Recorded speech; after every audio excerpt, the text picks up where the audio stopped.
রমজানের সারা মাসের কাজকে মাত্র 30 মিনিটে করে ফেলবেন কোন সিক্রেটে, কোন টিপসে, আজকে সেটা আমি শেয়ার করতে যাচ্ছি। তো রমজান মাসে কিন্তু আলু চপ, বেগুনি, তারপর পেঁয়াজু এগুলা ভাজাভাজি নিয়েই কিন্তু অনেকটাই সময় আমাদের খেয়ে ফেলে, মানে হাত থেকে চলে যায়।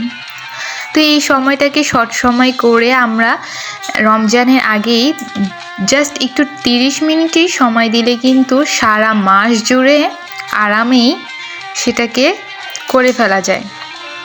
তো চলুন দেখে নেওয়া যাক কী করতে হয়। তবে এটাতে আমি প্রথমে অনেকগুলাই গোলালু কেটে তারপর ধুয়ে পরিষ্কার করে নিয়েছি। তো এগুলোকে এখন আমি সিদ্ধ করে নেব। যেহেতু রমজান মাস হচ্ছে পুরো দিন পুরো রাত জুড়েই ইবাদত করার একটি সময়, তো সেই সময়টাকে যদি আমরা বিভিন্ন কাজের মধ্যে লাগিয়ে ফেলি তাহলে কিন্তু আমাদের ইবাদতে মশগুল হওয়ার জিনিসটাই কিন্তু নষ্ট হয়ে যায়। তো সেই দিকটা কিন্তু লক্ষ্য রেখে রমজান আসার আগেই এইরকম ছোট ছোট কাজগুলো কিন্তু করে ফেললে সারা মাস জুড়ে আল্লাহর পথে ইবাদতে মশগুল হওয়া যায় এবং শর্ট সময়ে কিন্তু গুরুত্বপূর্ণ কাজগুলো কিন্তু করে ফেলা যায়। তো এই আলু চপ করার জন্য আমি এখানে 15 থেকে 20টার মতো শুকনো মরিচ আমি টেলে নিচ্ছি একটা কড়াই কিংবা তাওয়াতে। তো আলুগুলো কিন্তু আপনাদের সাথে কথা বলতে বলতে সিদ্ধ হয়ে গেছে। আমি আলুগুলোর খোসা ছাড়িয়ে নিয়েছি আর এখন এটাতে হাতে একটা গ্লাসের সাহায্যে আমি ম্যাশ করে নিচ্ছি। আপনারা চাইলে খালি হাতেও এটা ম্যাশ করতে পারেন কিংবা ঢাল ঘুটনি যেটা দিয়ে কমফোর্টেবল মনে করেন।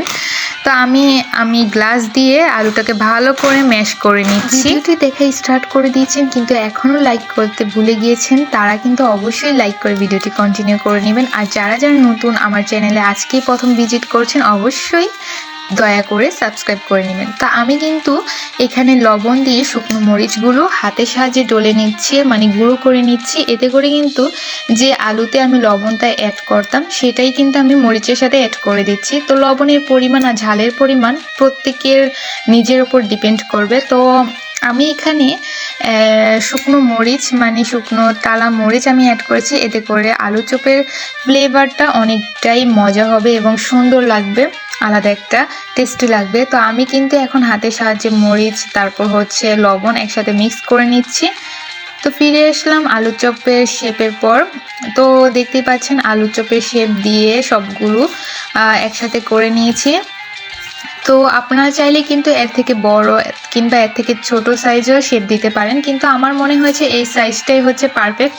তো আমি এখন যে কন্টেনারে যে বক্সে রাখবো সেই বক্সে এখন নিচে একটা কাগজ দিয়ে দিয়েছি। আপনারা চাইলে এখানে টিস্যু পেপারও ইউজ করতে পারেন, কিন্তু এখানে কাগজ বা টিস্যু যে কোনো দুইটার মধ্যে একটা রাখতেই হবে, খালি কিন্তু বক্সে রাখা যাবে না।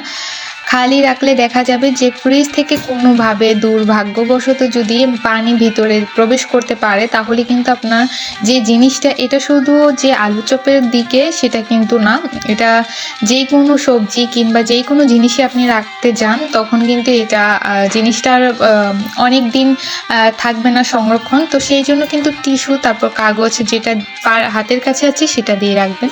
If you going to frozen, here it is most important step, so look at this step. এটা আমি এখন এই স্টেপটা কিন্তু অবশ্যই ফলো করতে হবে। অবশ্যই যদি ফ্রোজেন না করতে চান তাহলে এই স্টেপটা অবশ্যই স্কিপ করতে পারেন, এটা আপনাদের ওপর। আর যদি ফ্রোজেন করতে চান তাহলে কিন্তু এটা মানে একটা বললামই তো অনেকটাই ইম্পর্ট্যান্ট পার্ট, সো এটা স্কিপ করা যাবে না। তো আমি প্রথমে বক্সে যে কন্টেনারে আমি রাখতে যাচ্ছি আলু চপগুলো, তো সেখানে আমি প্রথমে একটা খাতার পেজ দিয়ে নিচ্ছি। আপনারা চাইলে কিন্তু টিস্যু দিয়েও রাখতে পারেন। তো যাই হোক, আমি কিন্তু এখানে মানে এই স্টেপটা এখান থেকে যে কয়েক মিনিট আমি ভিডিওটা স্টার্ট করেছি এই কয়েক মিনিটই কিন্তু একদম এক নজরে দেখতে হবে, কোনো অংশে ফেলানো যাবে না বা স্কিপ করা যাবে না। এই যে আমি ময়দার মধ্যে আলু চপগুলো আমি এপাশ ওপাশ করে চাপা দিয়ে নিচ্ছি, দেন এটা কিন্তু আবার হাতের সাহায্যে ঝাঁকিয়ে ঝাঁকিয়ে ময়দাগুলো যে চপের গায়ে লেগে আছে সেগুলো যে আগলা ময়দাটা সেটা কিন্তু হাতে হাতের সাহায্যে ঝাঁকিয়ে ঝাঁকিয়ে ফেলে দিতে হবে, নয়তো কিন্তু এটাতেও ভেজা ভাব থাকবে। দেন হচ্ছে যখন আমি এটাতে ডুবো তেলে ভাজতে যাব, আলু চপ করতে যাব বেসন দিয়ে, তখন কিন্তু এটা পুড়ে যাবে, মানে ময়দাটা যে পুড়ে যাওয়ার একটা সম্ভাবনা থাকবে। তো আমি কিন্তু যে আলু চপের গায়ে এক্সট্রা ময়দা থাকে সেটা আমি হাতের সাহায্যে ছেঁকে ঝাঁকিয়ে ঝাঁকিয়ে ফেলে নিচ্ছি।